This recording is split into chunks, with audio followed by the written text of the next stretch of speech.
Hello students, today we are going to discuss about implantation. तो implantation क्या है कि जो ब्लास्टोसिस्ट है उसकी जो एंडोमेट्रियल वॉल है यूट्रस की, उसके साथ जो अटैचमेंट हो रही है।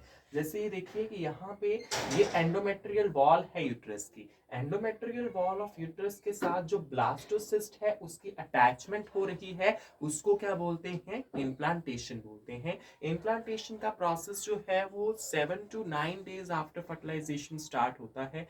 मतलब कि जब यहाँ पे ओवरी से ओवुलेशन हो चुकी है, सेकेंडरी oocyte रिलीज हो चुका है, वो सेकेंडरी oocyte जब यहाँ पे अगर स्पर्म्स प्रेजेंट है फीमेल जेनिटल ट्रैक्ट में, तो उसके साथ वो जुड़ेंगे, फर्टिलाइजेशन होगी और फर्टिलाइजेशन के बाद फर्टिलाइज्ड एग बनेगा जाइगोट। डे फर्स्ट पे पहली क्लीवेज होती है। तो यहाँ पे क्या है कि वो 2 सेल स्टेज बन जाता है डे सेकंड पे। डे 3 और 4 में क्या होता है? 4 सेल स्टेज बन जाता है। फाइनली वो 8 सेल स्टेज जो मोरुला कॉम्पैक्ट मोरुला स्टेज है वो डे 4 पे आ जाती है। डे 5 पे क्या होता है कि ये अर्ली ब्लास्टोसिस्ट बन जाता है। ब्लास्टोसिस्ट में एक कैविटी बन चुकी है ब्लास्टोसील, और यहाँ पे इसके जो बाहर की है वो ट्रोफेक्टोडर्म है जो बाद में ट्रोफोब्लास्ट बना देगी। यहाँ पे साइटोट्रोफोब्लास्ट एंड सिंसिशियोट्रोफोब्लास्ट जो 2 लेयर्स है वो भी डिस्कस करते हैं। और इसका ये जो इनर सेल मास बन चुका है जो है एम्ब्रियोब्लास्ट, यही एम्ब्रियो जो है वो आगे मतलब कि यही पोर्शन है इनर सेल मास जो कि आगे जुड़ेगा जाके उस एंडोमेट्रियल वॉल ऑफ यूट्रस के साथ, ये वाला पोर्शन। बट यहाँ पे पहले क्या होता है कि उसके सराउंडिंग एक लेयर जोना पैलोसिडा भी होती है। तो पहले ही जोना पैलोसिडा डे 6-7 जो होता है उस पे जोना पैलोसिडा उसके बाद हैच करने लगती है उससे, और ये जो फाइनली ये जो इनर सेल मास पोर्शन है, इनर सेल मास वाला, ये इसके साथ जुड़ता है एंडोमेट्रियल वॉल ऑफ यूट्रस के साथ, और फिर प्लांट जो इम्प्लांटेशन का प्रोसेस है ये होता है। ये जो इपीब्लास्ट पोर्शन है इसको, क्योंकि ये बायलैमिनर डिस्क बन चुकी है, इपीब्लास्ट पोर्शन इसके साथ जुड़ा है एंडोमेट्रियल वॉल ऑफ यूट्रस के साथ। इसका सराउंडिंग जो आउटर पोर्शन है वो हाइपोब्लास्ट है। ये एंडोडर्म बाद में प्रिमिटिव एंडोडर्म बनता है, और ये जो है ये एक्टोडर्म बनता है इपीब्लास्ट वाला पोर्शन। तो होता क्या है, बाद में इपीब्लास्ट में भी एक कैविटी डेवलप होने लग जाती है जो बाद में क्या बनती है? एनलार्ज होके एनलार्ज करके बनती है वो एमनियोटिक कैविटी। तो यहाँ पे हमने देखा कि इम्प्लांटेशन का प्रोसेस क्या है कि जो हमारे पास ये एंडोमेट्रियल वॉल है यूट्रस की, इसके साथ जो यहाँ पे ये इनर सेल मास मतलब कि वो ब्लास्टोसिस्ट जनरली वो जुड़ रहा है, उसको बोलते हैं इम्प्लांटेशन। इम्प्लांटेशन के बाद क्या होता है? देखिए, इम्प्लांटेशन के बाद जो अपना प्रेग्नेंट यूट्रस है generally, so endometrium of the pregnant uterus, ठीक है, उसको हम डेसिडुआ बोलते हैं। मतलब इम्प्लांटेशन के बाद एंडोमेट्रियम को हम डेसिडुआ बोलते हैं। डेसिडुआ जो किससे कंसिस्ट है? इसकी 3 लेयर्स होती हैं। डेसिडुआ बेसिलिस होता है, डेसिडुआ कैप्सुलारिस है, डेसिडुआ पेरिटालिस है। तो होता क्या है कि डेसिडुआ बेसिलिस कौन सा पोर्शन है? डेसिडुआ बेसिलिस वो पोर्शन है कि जो स्ट्रेटस बेसिलिस स्ट्रेटस बेसिलिस कौन सा पोर्शन होता है एंडोमेट्रियम का? जो हर बार जो है वो स्ट्रेटम फंक्शनैलिस बनाता है, जो हर मंथ जो है मेंस्ट्रुअल साइकिल के टाइम शेड ऑफ हो जाती है। तो ये स्ट्रेटम बेसिलिस वो है जो स्ट्रेटम फंक्शनैलिस बनाता है, जो हर मेंस्ट्रुअल साइकिल के टाइम शेड हो जाता है।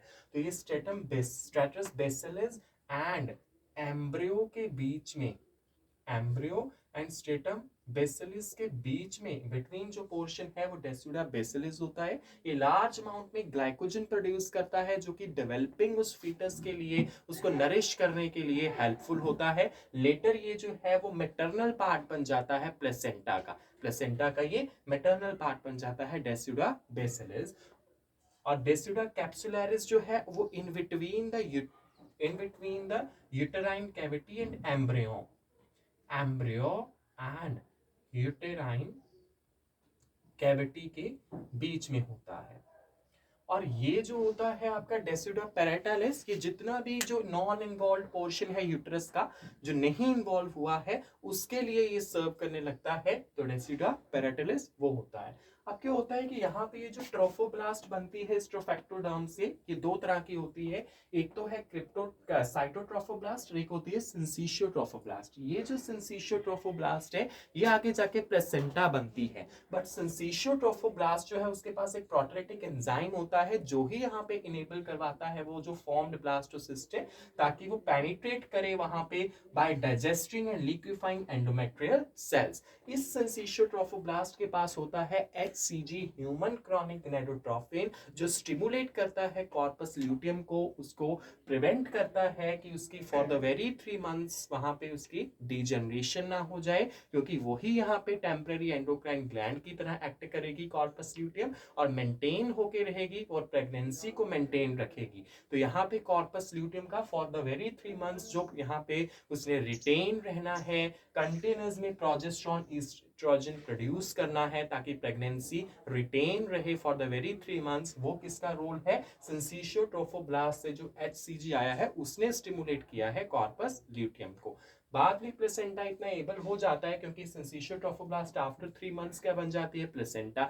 तो वो प्लेसेंटा बाद में इतना कैपेबल हो जाता है कि वो खुद नरिशमेंट कर सकता है उस डेवलपिंग फीटस की। तो फिर ये जो कॉर्पस ल्यूटियम है वो डिजेनरेट करता है और बाद में कॉर्पस एल्बिकन बन जाता है, उसकी रिग्रेशन हो जाती है मतलब कॉर्पस ल्यूटियम की। तो ये इंपॉर्टेंट है कि कैसे मतलब कि सिंसिशियोट्रोफोब्लास्ट में HCG कब आता है? जब भी कोई फीमेल प्रेग्नेंट है तो उसके यूरिन में जो ह्यूमन क्रॉनिक गोनाडोट्रोफिन ये है, इसका जो टेस्ट है वो पॉजिटिव आता है। तो इससे जैसे ही HCG है तो वो स्टिमुलेट कर देगा कि प्रेगनेंसी हो चुकी है और कॉर्पस ल्यूटियम को for the very 3 months retain होके रहना है। उसने ही सारा नरिशमेंट उस डेवलपिंग फीटस को देना है, उसने ही यहाँ पे प्रोजेस्टेरॉन एस्ट्रोजन का लेवल जो है मेंटेन करके रखना है ताकि प्रेगनेंसी कंटिन्यू रहे। बाद में यही सिंसिशियोट्रोफोब्लास्ट प्लेसेंटा बन जाएगी। और जैसे ही ये एंडोमेट्रियल लाइनिंग जो है वो यूट्रस की इसके साथ जुड़ेगा, ये डेवलपिंग ब्लास्टोसिस्ट ज़ोना पेलुसिडा को शेड करने के बाद 9 डेज, जनरली 8 to 9 डेज में जब ये बनेगा तो यहाँ पे क्या होता है कि यहाँ पे ये जो एपीब्लास्ट पोर्शन है यही जो प्रिमिटिव एक्टोडर्म है और ये जो हाइपोब्लास्ट पोर्शन है जो प्रिमिटिव एंडोडर्म है, तो ये जो बाइलेमिनर डिस्क बन चुकी है वो फॉर्म होती है। उसके बाद ट्राइलेमिनर बनती है जिसमें एक्टोडर्म, मेसोडर्म, एंडोडर्म पोर्शन जो है वो डेवलप होते हैं, जिससे पूरी बॉडी जो है वो फीटस की बनती है कि ब्रेन कहाँ से बनना है, उसका रेस्पिरेटरी एक्सक्रीटरी सिस्टम्स कहाँ से डेवलप होने हैं, उसका हार्ट कहाँ से बनना है, उसकी कैविटी कहाँ से, सो पूरा का पूरा वो नेक्स्ट ट्राइलेमिनर डिस्क होती है वो फॉर्म होती है इसके बाद। तो वो फॉर्मेशन हो जाती है, वो गैस्ट्रुलेशन का प्रोसेस स्टार्ट हो जाता है जिसको हम प्रेगनेंसी पीरियड भी बोलते हैं, 9 मंथ्स का period. In the upcoming video we will discuss about that gastrulation process, that is pregnancy period. So this is all about यार कि कैसे ओवुलेशन हुई, फर्टिलाइजेशन हुई, फर्टिलाइजेशन के बाद फर्टिलाइजेशन तभी होगी अगर फीमेल जेनिटल ट्रैक्ट में स्पर्म्स प्रेजेंट है, नहीं है तो फिर मेंस्ट्रुअल साइकिल चल पड़ेगा अगर स्पर्म्स नहीं है उसमें। तो फर्टिलाइजेशन तब होगी जब स्पर्म्स प्रेजेंट है, तो सेकेंडरी oocyte जो यहाँ से ओवुलेशन के टाइम रिलीज हुआ है वो स्पर्म्स के साथ जुड़ेगा और जाइगोट बनेगा, देन वो एम्ब्रियो बनेगा, मोरुला स्टेज बनेगी। Morula is just mulberry like structure यहाँ पे फॉर्म होता है।